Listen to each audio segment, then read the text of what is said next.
بسم اللہ الرحمن الرحیم۔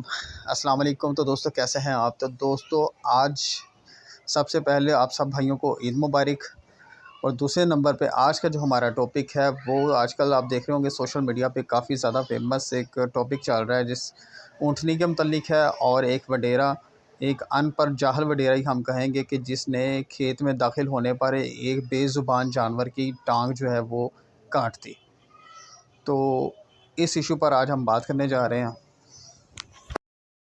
السلام علیکم ورحمۃ اللہ، لا حول ولا قوة الا باللہ، حسبنا اللہ ونعم الوکیل، یا حی یا قیوم برحمتک استغیث، لا الہ الا انت سبحانک انی کنت من الظالمین، ربنا آتنا من لدنک رحمة وهیئ لنا من امرنا رشدا، اللهم صل علی محمد وعلى آل محمد واصحاب محمد وازواج محمد وامة محمد اجمعین الى یوم الدین، آمین۔ الحمد للہ رب العالمین والصلاة والسلام علی سید الانبیاء والمرسلین وعلی آلہ واصحابہ اجمعین الی یوم الدین۔ الحمدللہ آج 16 جون 2024 کو سنڈے کے دن ہمارا یہ پبلک سیشن نمبر 151 ہونے جا رہا ہے انشاءاللہ تعالی۔ آپ کے یہ ریئل ٹائم کوسچنز پرچیوں کی شکل میں میرے پاس آ چکے ہیں، انشاءاللہ ہم انہیں بھی بعد میں ڈسکس کریں گے۔ پہلے کرنٹ افیئر کے طور پر کل ایک ویڈیو کافی وائرل ہوئی، اتنی وائرل ہوئی کہ مین میڈیا چینل نے اسے پروموٹ کیا اور ایک وڈیرے کے ظلم کو ہائی لائٹ کیا، جو پاکستان جیسے ملک کے اندر ایک دلیری کا کام ہے۔ اس کا اندازہ آپ اس بات سے لگا لیں کہ جب وہ ویڈیو وائرل ہوئی، جس ویڈیو کے اندر ایک اونٹ آپ کو چیخو پکار کرتا ہوا سنائی دے رہا ہے، جس کی ٹانگ کاٹ دی ایک وڈیرے نے، صرف اس بنیاد پہ کہ وہ غریب آدمی کا اونٹ اس کی فصلوں میں یا زمین میں چلا گیا۔ اونٹ تو بے زبان جانور ہے، اس کے پاس کون سی ایسی عقل ہے کہ وہ اس عقل کو یوز کر کے اپنی جان کو بچا لیتا۔ لیکن جو ظلم پہ مبنی چیز یہ ہے کہ اس ایکٹیویٹی کے بعد جب ایف آئی آر کاٹی گئی ہے تو نامعلوم افراد کے اگینسٹ کاٹی گئی ہے۔ یہ چیز جسے میں ہائی لائٹ کرنا ضروری سمجھتا تھا کہ آپ اندازہ کریں کہ یہ تو ابھی T V channel social media نہ ہوتا تو شاید یہ خبر بھی باہر نہ نکلتی۔ پھر اس شخص کی دلیری کو بھی سلام ہے کہ وہ پریس کلب کے باہر آیا اور اس نے اپنے اونٹ کو اس طرح پریزنٹ کیا ہے۔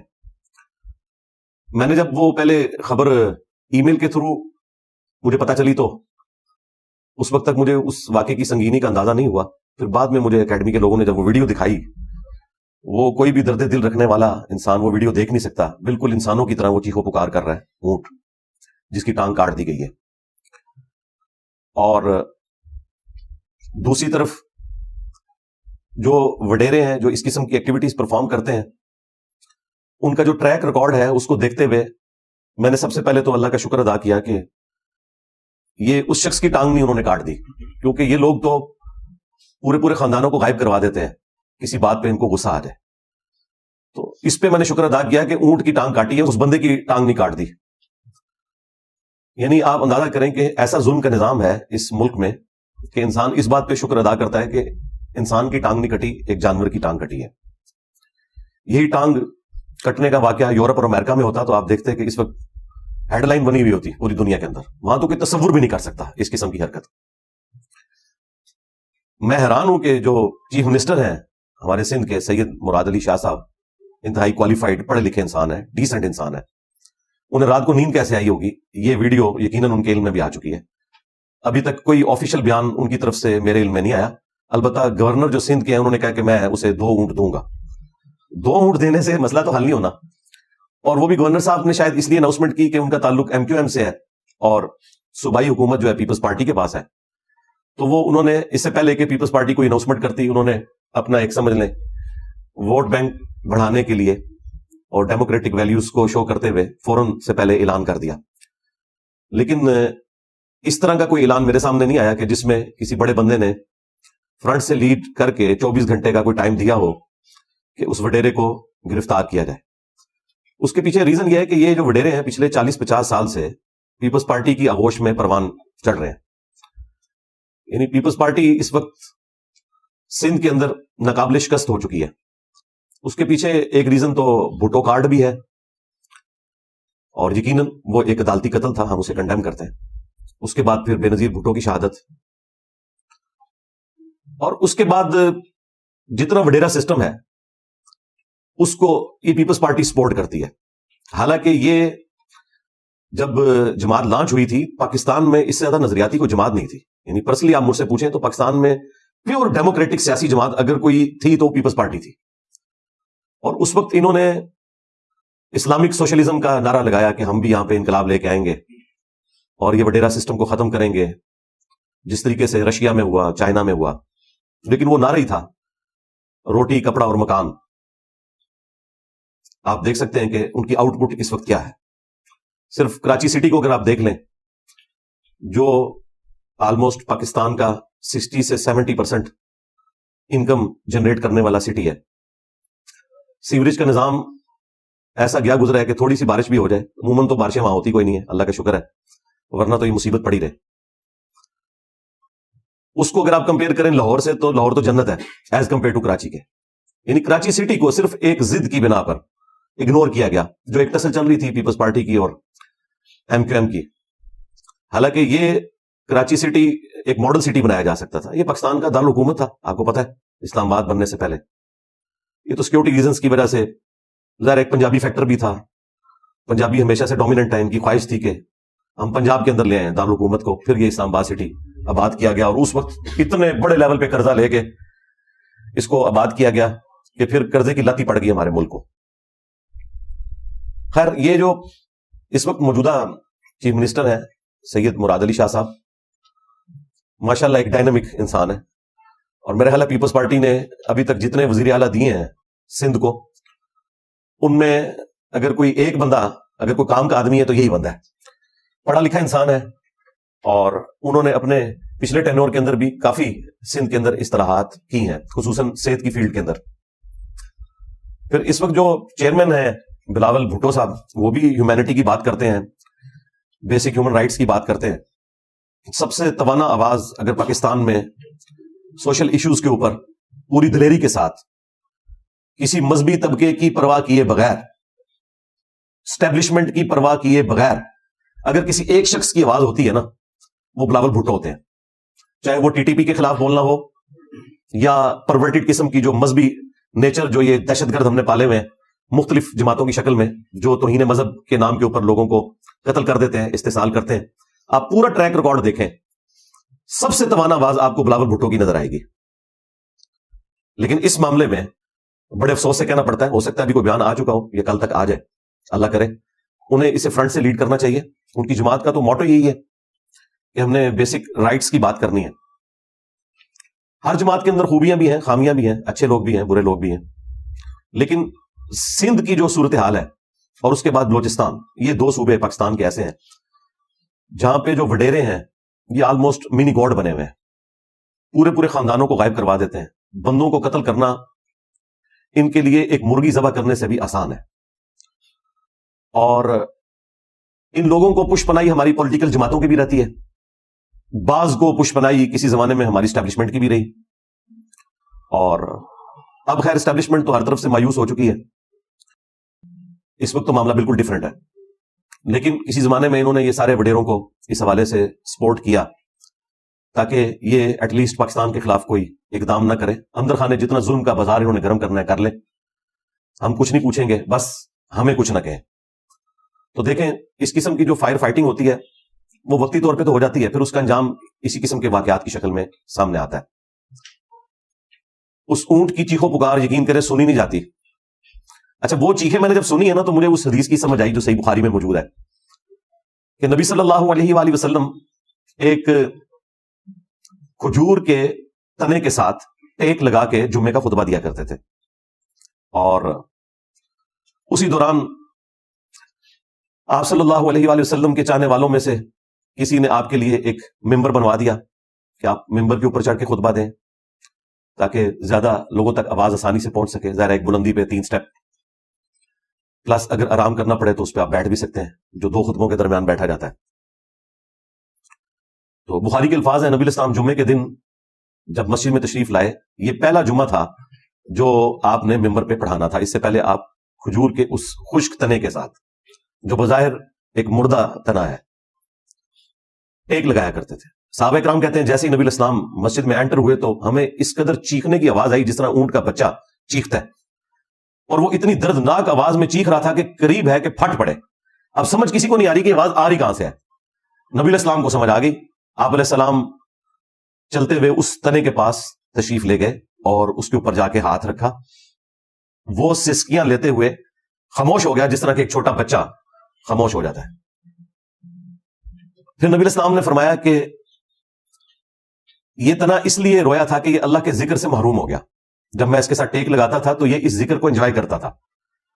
آج اسے پتا چلا کہ میں اللہ کے ذکر سے محروم ہو جاؤں گا, تو اس وجہ سے اس نے چیخو پکار کر کے رونا شروع کر دیا. وہی جو سورہ بنی اسرائیل میں ہے کہ کوئی خشک چیز ہو, کوئی تر چیز ہو, زمین و آسمان میں کوئی بھی مخلوق ایسی نہیں ہے جو اللہ کی حمد کے ساتھ اس کی تسبیح بیان نہ کرتی ہو, لیکن تم اس کی تسبیح کو سمجھ نہیں سکتے. سورۃ الرعد میں آیا کہ یہ جو بجلی بھی چمکتی ہے یہ بھی اللہ کا ذکر کرتی ہے. یہ سارے اس کے روحانی پہلو ہیں. اس کو سائنٹیفکلی نہ تو ہم ثابت کریں گے نہ ثابت کیا جا سکتا ہے, کیونکہ یہ جو اللہ تعالیٰ کا ڈیوائن پلان ہے یہ علم الغیب سے تعلق رکھنے والی چیزیں ہیں. سائنس صرف ڈیل کرتی ہے فزیکل فینومینا آف نیچر جو آپ آبزرو کر لیتے ہیں, لیکن انبیاء کی برکت یہ ہوتی ہے کہ انبیاء جب دنیا میں موجود ہوتے ہیں ان کی برکت سے اللہ تعالیٰ کئی ایک روحانی چیزیں ان کو فزیکل فینومینا آف نیچر بنا کے صحابہ کرام کا ایمان ایپیکس پہ پہنچا دیتا ہے. اب مجھے بتائیں جن لوگوں نے یہ منظر اپنی آنکھوں سے دیکھا ہے کہ کھجور کا تنا جو ہے وہ ایک اونٹ کے بچے کی طرح رو رہا ہے اس وجہ سے کہ اللہ کے نبی علیہ السلام اس کے ساتھ اب ٹیک نہیں لگائیں گے اور وہ ذکر سے محروم ہوگا, ان صحابہ کرام کے ایمان کا لیول کیا ہوگا؟ ان کے لیے تو ہر چیز سامنے آ گئی نا. سب سے بڑی تو خود رسول اللہ کی پرسنالٹی صلی اللہ علیہ وآلہ وسلم. ہمارے لیے تو آج کی ڈیٹ میں نبی علیہ السلام بھی علم الغیب سے تعلق رکھتے ہیں. عملی تواتر اور ان چیزوں سے ظاہر چیزیں ثابت ہیں وہ اپنی جگہ, لیکن ہمارے لیے بہرحال وہ علم الغیب سے تعلق رکھتے ہیں. صحابہ کرام نے تو خود حضور کی پرسنالٹی کو آبزرو کیا. ہزاروں کیمرے آپ کے اوپر لگے ہوئے تھے. آپ کی زندگی میں اگر ذرا سی جھول بھی ہوتی تو وہ رپورٹ ہو جاتی فوراً. ایٹ لیسٹ حضور کی وفات کے بعد تو ہو جاتی. لوگ تتر بتر ہو جاتے کہ یہ تو وقتی طور پہ ہم مفادات کی خاطر ساتھ لگے ہوئے تھے, لیکن اصل حقیقت اس شخص کی یہ ہے, نعوذ باللہ. لیکن ایسا نہیں ہوا, اس کے الٹ ہوا. وہ لوگ جو اپنے دنیاوی مفاد کی خاطر ایک قریش کے سردار بنو ہاشم سے محمد رسول اللہ صلی اللہ علیہ وآلہ وسلم کے غلبے کو ایکسپٹ کر چکے تھے as a warrior, as a پیغمبر نہیں, ایز اے واریر, اور اسی وجہ سے انہوں نے اسلام بھی قبول کر لیا. اذا جاء نصر اللہ والفتح ورأیت الناس يدخلون فی دین اللہ افواجا. تم دیکھ رہے ہو کہ اللہ کی فتح آئی ہے, لوگ گروہ در گروہ دین میں داخل ہو رہے ہیں. وہ دین میں داخل ہو رہے تھے. نبی علیہ السلام کو اللہ تعالیٰ نے غلبہ دے دیا تھا. قریش نے تو سوچے ہی نہیں تھا, عرب کے لوگوں نے سوچے ہی نہیں تھا کہ کوئی ایک سردار اتنا مضبوط ہو سکتا ہے کہ عرب کے وہ لوگ جو صرف پانی پینے پلانے کے اوپر 10 15 سال جنگیں آپس میں لڑا کرتے تھے اس شخص کے نیچے ایک جگہ جمع ہو جائیں گے اور وہ اپنی مختصر سی جماعت کے ساتھ سارے قبائل کو شکست دے دے گا. کسی نے سوچا بھی نہیں تھا. تو لوگ پھر آپ کے جنگی غلبے کی وجہ سے اسلام میں داخل ہوئے. ان میں سے بہت سے لوگ تھے جنہیں اللہ تعالیٰ نے وقت کے ساتھ وہ کامل ایمان بھی دے دیا, لیکن انیشلی وہ ایک واریر کا آپ سمجھ لیں اس پورے علاقے کو فتح کرنا تھا. نبی علیہ السلام کی جو اخلاقیات ہیں وہ تو آپ کے صرف قریبی لوگوں نے آبزرو کیے ہوئے تھے نا. جو لوگ پہلی دفعہ حضور سے لڑنے کے لیے سامنے آئے ہیں انہیں نبی علیہ السلام کے اخلاقیات کا کیا اندازہ ہو سکتا تھا. بہرحال اس کا اینڈ رزلٹ یہ نکلا کہ حضور کی وفات کے بعد عرب کے قبائل مرتد ہونا شروع ہو گئے جنہوں نے ایک جنگجو کے غلبے کو تسلیم کیا تھا, پیغمبر کے طور پہ حضور کو نہیں مانا ہوا تھا. اور دوسری طرف نبی علیہ السلام کے جانسار ساتھی پوری کمٹمنٹ کے ساتھ, پورے پیشن کے ساتھ اپنے نبی کی پیش گوئیوں کے اوپر ایمان رکھتے ہوئے ڈٹ گئے. ایسے ڈٹے کہ نہ صرف عرب کے ان فطروں کے اوپر قابو پایا بلکہ رومنز اور پرشینز کو بھی چند سالوں میں اکھاڑ کے رکھ دیا, کیونکہ نبی علیہ السلام نے کہا تھا کہ ان قریب پرشین امپائر قیامت تک کے لیے ختم ہو جائے گی. ان قریب قیامت تک کے لیے رومن امپائر ختم ہو جائے گی, کوئی کیسر نہیں ہوگا, کوئی کسرا نہیں ہوگا. یہ بخاری مسلم دونوں میں حدیث ہے. نبی علیہ السلام کی یہ پروفیسیز ثابت ہوئی. اور دوسری طرف نبی علیہ السلام نے یہ فرما دیا تھا, نبی علیہ السلام نے یہ آیت تلاوت کی, اذا جاء نصر اللہ والفتح ورأیت الناس يدخلون فی دین اللہ افواجا. سنن دارمی میں المستدرک الحاکم میں حدیث موجود ہے. حضور یہ تلاوت کرتے جا رہے تھے اور ساتھ ساتھ کہہ رہے تھے ان قریب میری وفات کے بعد یہ لوگ دوبارہ مرتد ہو جائیں گے. دیکھیں نبی علیہ السلام کو ایک ایک چیز اللہ تعالیٰ نے بتائی تھی, اسی لیے جو آپ کے قریبی ساتھی تھے وہ ان کو کبھی وام بھی نہیں آیا اس معاملے میں کہ نبی علیہ السلام کے کردار کے اندر کوئی جھول موجود ہے. پھر اللہ تعالیٰ اس قسم کے ایکسپیرینسز بھی کرواتا تھا کہ کھجور کے تنے کی چیخو پکار کی آوازیں آ رہی ہیں. صحیح بخاری میں ایک اور حدیث ہے, عبداللہ ابن مسعود کہتے ہیں کہ نبی علیہ السلام کے ساتھ ہم نے کئی دفعہ کھانا اس حال میں کھایا کہ ہم جب لقمہ اٹھاتے تھے تو اس لقمے میں سے تسبیح کی آواز کو سنتے تھے فزیکلی. حالانکہ یہ پیورلی ایک روحانی ایکسپیرینس تھا, لیکن نبی کی دنیا میں موجودگی کی برکت سے اللہ تعالیٰ اس کو ایک فزیکل ایکسپیرینس بنا دیتا تھا. اب جن صحابہ نے یہ سارے منظر دیکھے ہوئے تھے, انہوں نے رومنز اور پرشینز کو الٹنا ہی تھا. ان کے لیے تو دنیا کی زندگی کچھ نہیں رہی تھی. ان کی تو خواہش تھی کہ آج مرے اور اپنے رب کے حضور پہنچ جائیں. مسلم شریف کی حدیث, جابر بن عبداللہ کہتے ہیں ایک سفر میں حضور کے ساتھ تھا, نبی علیہ السلام نے قضاء حاجت کے لیے جانا تھا. آپ نے فرمایا کہ ان 2 درختوں کو میری طرف سے جا کے کہو. وہ کہتے ہیں میں نے اپنی آنکھوں سے دیکھا کہ وہ درخت اپنی جڑوں سمیت زمین پہ چلتے ہوئے آپس میں جڑ گئے, اور نبی علیہ السلام نے ان درختوں کے پیچھے جا کے قضاء حاجت کی, اور پھر جب آپ فارغ ہوئے آپ نے اشارہ کیا, درخت واپس اپنی جگہ پہ چلے گئے. اب جس جابر بن عبداللہ نے یہ منظر اپنی آنکھوں سے دیکھا ہوا ہے, میرے بھائی زمین و آسمان کے سارے شیاطین مل کے بھی ان اصحاب کو کبھی بھی نبی علیہ السلام کے بارے میں دھوکے میں مبتلا نہیں کر سکتے تھے. تو یہ اس طرح کے ایکسپیرینسز ہوتے تھے. اسی اونٹ سے ہی دیکھیں کیا کیا باتیں یاد آئیں. میں نے کوئی رٹی ٹائی باتیں تو کرنی ہوتی نہیں ہے. سنن نبی داؤد میں حدیث ہے کہ نبی علیہ السلام ایک انصاری کے باغ میں تشریف لے گئے. وہاں ایک اونٹ دوڑتا ہوا حضور کے پاس آیا, اور اس کی آنکھوں سے آنسو بھی روا تھے, اور وہ بلک رہا تھا. نبی علیہ السلام نے اس کے مالک کو بلوایا اور پوچھا یہ تیرا اونٹ ہے؟ اس نے کہا یا رسول اللہ میرا اونٹ ہے. فرمایا کہ اس نے مجھے شکایت کی ہے تیری کہ مجھے کھانا بہت تھوڑا دیتا ہے اور مجھ سے کام بہت زیادہ لیتا ہے. تو اللہ سے ڈر جا ان جانوروں کے معاملے میں, اللہ تعالیٰ پوچھے گا. مسند احمد میں یہ حدیث آگے چلتی ہے, اس میں یہ بھی الفاظ ہیں کہ اس اونٹ نے کہا یا رسول اللہ پوری زندگی اس کی خدمت کی ہے, اب جب میں بوڑھا ہو گیا ہوں تو اس نے ارادہ کیا ہے کہ مجھے نہر کر دے. تو نبی علیہ السلام نے اسے پھر منع کیا.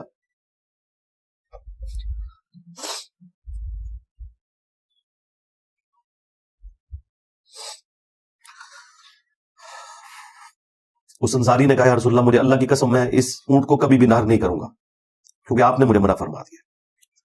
تو جانوروں کے ساتھ حسن سلوک کرنا بھی یہ ہمارے دین کا حصہ ہے. بخاری مسلم دونوں میں حدیث موجود ہے. اللہ کے محبوب علیہ السلام نے فرمایا کہ ایک نیک عورت تھی, صرف اس لیے جہنم میں چلی گئی کہ اس نے ایک بلی کو ایک کمرے میں قید کر دیا, اور وہ بھوکی پیاسی وہیں پر رہی حتیٰ کہ اس کی موت ہو گئی. صرف اس ایک گناہ کی وجہ سے اللہ نے اسے جہنم میں پھینک دیا, والعیاذ باللہ تعالی. ایک اور حدیث ہے بخاری اور مسلم میں کہ ایک بدکار عورت تھی, اس نے زندگی میں صرف ایک دفعہ ایک پیاسے کتے کو دیکھا, اور اس نے اپنا موزہ اتار کے اس کو رسی سے باندھ کے, چمڑے کا جو موزہ ہے, کنویں میں لٹکا کے اس میں سے پانی نکال کے اسے پانی پلایا. اس ایک عمل کی وجہ سے اللہ تعالیٰ نے اس بدکار عورت کی مغفرت کر دی. یعنی اللہ تعالیٰ چاہے تو چھوٹی سی نیکی پہ بخش بھی سکتا ہے, اور چاہے تو چھوٹے سے گناہ پہ پکڑ بھی فرما سکتا ہے. یہ بالکل بیلنس ہے. یہ ہمارے جو آزاد خیال قسم کے علماء ہیں وہ صرف آپ کو یہ بدکار عورت والی حدیث سنائیں گے, لیکن اس کو بیلنس کرنے والی وہ والی حدیث بھی ہے کہ ایک بلی کو ناحق قتل کرنے پہ پکڑ بھی ہو گئی ایک نیک عورت کی. تو اللہ تعالیٰ چھوٹی سی چھوٹی چیز پہ گرفت بھی فرما سکتا ہے, اور اپنی رحمت سے چاہے تو کسی چھوٹی سی نیکی کے اوپر کسی کو بخش بھی سکتا ہے. اللہم حاسبنا حسابا یسیرا, آمین. صحیح مسلم میں ایک حدیث ہے, نبی علیہ السلام نے فرمایا کہ اگر دنیا میں کسی سینگ والی بکری نے بغیر سینگ والی بکری کو سینگ مارا تو قیامت والے دن اللہ تعالیٰ ان دونوں بکریوں کو زندہ کرے گا, اور سینگ والی بکری کے سینگ چھین لے گا, اور جو مظلوم بکری ہے اسے سینگ دے گا اور کہے گا کہ اب تو اس سے بدلہ اتار. یعنی جانوروں پہ جو ظلم والا معاملہ کیا, اس کا بھی انصاف قیامت کے دن ہونے والا ہے. انسان والا معاملہ تو آپ چھوڑ دیں, انسان تو ویسے ہی شریعت کا مکلف ہے, اس کے ساتھ تو معاملہ بہت مشکل ہونے والا ہے. اب چونکہ کل انشاءاللہ عید الاضحیٰ ہے, 10 ذوالحجہ, 1445 ہجری. تو اسی حوالے سے مجھے ایک حدیث یاد آ گئی صحیح مسلم کی. نبی السلام نے فرمایا کہ اللہ تعالیٰ نے تمام مخلوقات کے اوپر احسان کرنا یہ فرض قرار دیا ہے. یعنی انسان نے صرف انسان کے اوپر احسان نہیں کرنا، تمام مخلوقات کے اوپر. اور پھر آپ نے اپنی بات کو کھولتے ہوئے فرمایا حتیٰ کہ اگر تم نے کوئی جانور اللہ کے نام پر ذبح کرنا ہے تو یہ بھی اللہ نے تمہارے لیے اوبلیگیٹری کیا ہے کہ اپنی چھری کو تیز کرو اور چھری کو تیز کر کے اس کے ذبیحہ میں اس جانور کو آرام پہنچاؤ. اب یہ کل کئی ایک موسمی کسائی باہر نکلے ہوئے ہوں گے اور دیکھیں کس تکلیف کے ساتھ وہ جانوروں کو ذبح کرتے ہیں. پہلے تو ان سے جانور گرتا نہیں ہے،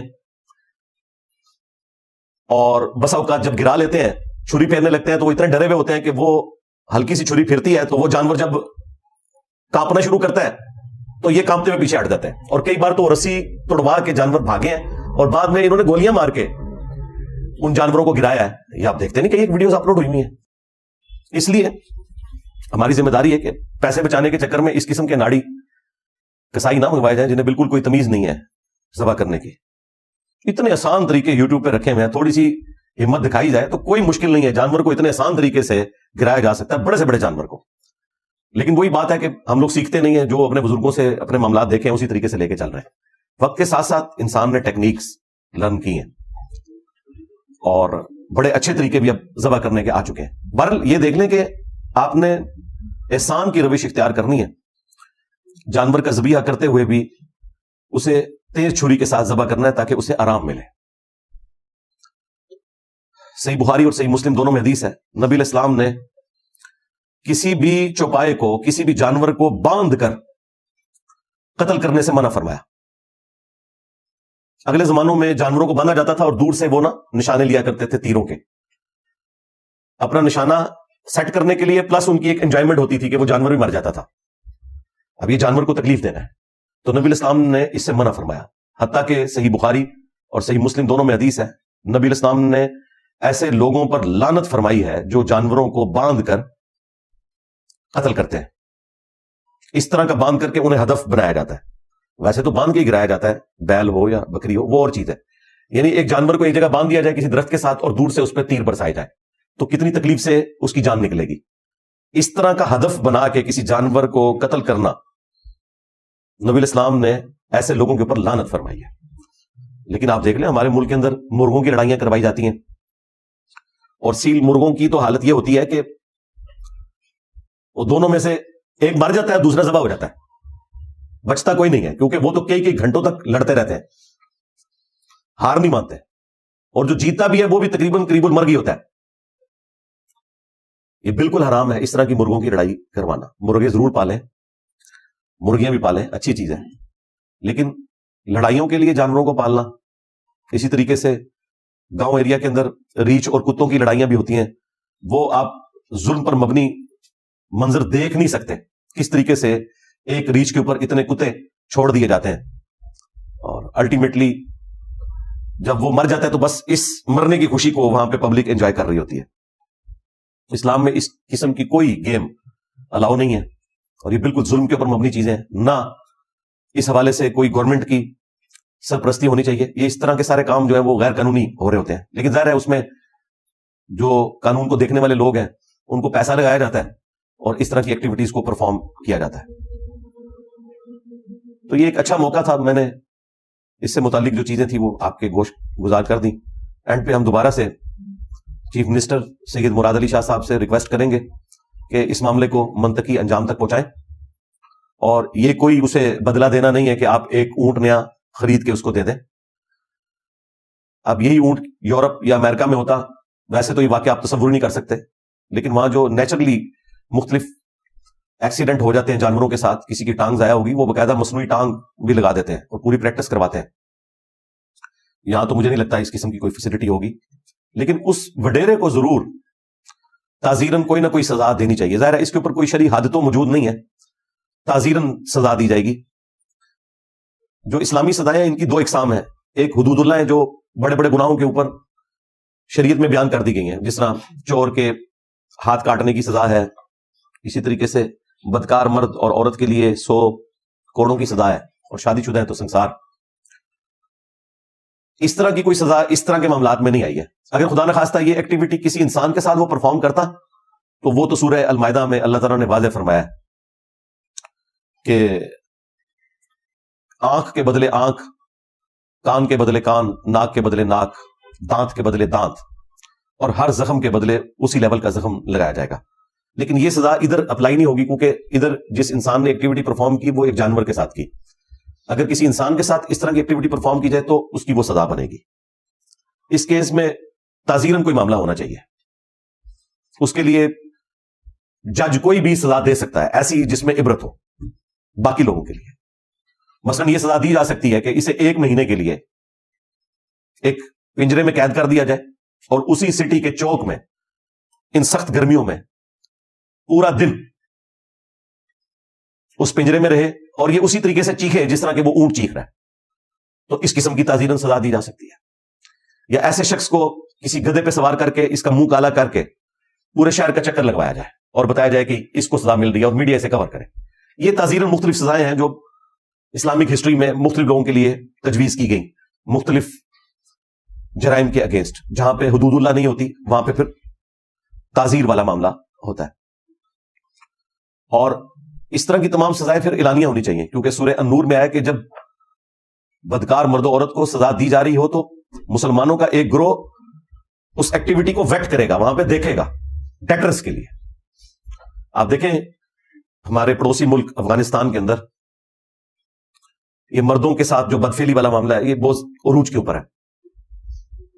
جب سے یہ طالبان آئے ہیں انہوں نے اس کے اوپر اعلانیہ سزائیں شروع کر دی ہیں اور انہوں نے باقاعدہ ایسے لوگوں کی لاشوں کو وہ کرین کی زنجیروں کے ساتھ لٹکا کے گاڑی کے اوپر باندھ کے پورے شہر کے اندر پھرایا.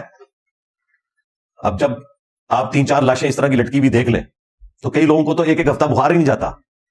آپ سعودی عرب میں جن لوگوں نے بڑے شوقیہ جا کے وہ ایکٹیویٹی دیکھی نا جو قصاصاً قتل کیے جاتے ہیں قاتلین کو، تو کئی لوگوں کو تو کئی دن تک نیند ہی نہیں آتی ہے، بخار چڑھ جاتا ہے. ظاہر ہے ایک انسان کو آپ اس طریقے سے قتل ہوتے دیکھ لیں کہ اس کی گردن اتاری جائے. یہ اسلام کی سزاؤں میں حکمت ہے کہ آپ نے اعلانیہ اس طرح کی سزا دینی ہے تاکہ سزا تو ایک کو ہوگی لیکن ہزاروں لوگوں کے لیے وہ ڈیٹرس ہو جائے گی. آج دنیا میں سب سے کم کرائم یا نہ ہونے کے برابر اگر کہیں ہے تو دبئی میں، UAE میں. کیوں؟ لوگوں کو پتا ہے کہ نہیں بچیں گے. حالانکہ ادھر کے شیخ کو انٹرنیشنل لیول کے اوپر بلا کے باقاعدہ اس حوالے سے کرٹیسائز کیا گیا کہ آپ چور کے ہاتھ کاٹ دیتے ہیں. ان کا دیکھ لو پھر تمہارے ملکوں میں چوریاں کتنی ہیں. میرے ملک میں لوگ گاڑی کو اسی طرح چھوڑ کے چلے جاتے ہیں، دروازہ بھی بند نہیں ہوتا، مجال ہے کوئی چوری کر جائے. تو وہ سارے شرمندہ ہو کے خاموش ہو گئے. اس نے کہا کہ دیکھو میں نے اپنے ملک کے اندر یہ انصاف کا نظام کیا ہے، اسلامک سزاؤں کو نافذ کیا ہے تو برکت بھی نظر آ رہی ہے. تمہارے ملک میں اس طرح کو چھوڑ کے جا سکتا ہے؟ آج بھی امریکہ جیسے ملک کے اندر کتنے نو گو ایریا موجود ہیں. UK کے اندر جائیں، UAE میں کوئی جرم کر کے بتائے، کوئی قانون توڑ کے بتائے. تو سزاؤں کی برکات دنیا میں بھی ہے اور آخرت میں تو انشاءاللہ تعالی اجر ہے ایسے حکمرانوں کے لیے جو اس قسم کی سزاؤں کو اسٹیبلش کرتے ہیں اور دنیا کو اس قابل کرتے ہیں کہ لوگ امن کے ساتھ اس دنیا میں اپنی زندگی گزار سکیں. ہم وقتاً فوقتاً اپنے حکمرانوں کو، پولیٹیکل لیڈرز کو، اپنی فوج کو، اپنی عدلیہ کو اس قسم کے واقعات کے اوپر آر دلاتے رہتے ہیں کہ شاید کبھی کوئی بات انہیں ٹریگر کر جائے، انہیں اپنی موت یاد آ جائے اور کوئی انصاف کا معاملہ کرنے کے لیے سامنے آ جائے. اور یہی ہمارا جہاد ہے اپنی زبان کے ساتھ.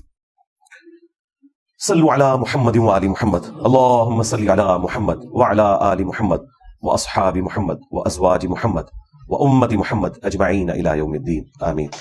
تو دوستو اللہ پاک ہم سب کو نیک ہدایت دے اور ایمان پہ چلنے کی توفیق عطا فرمائے. تو ملتے ہیں کل ایک نئی ویڈیو کے ساتھ. تب تک اللہ حافظ. دعا میں یاد رکھیے گا اور ویڈیو پوری دیکھا کریں اور لائک بھی کیا کریں، سبسکرائب بھی کیا کریں. اللہ حافظ.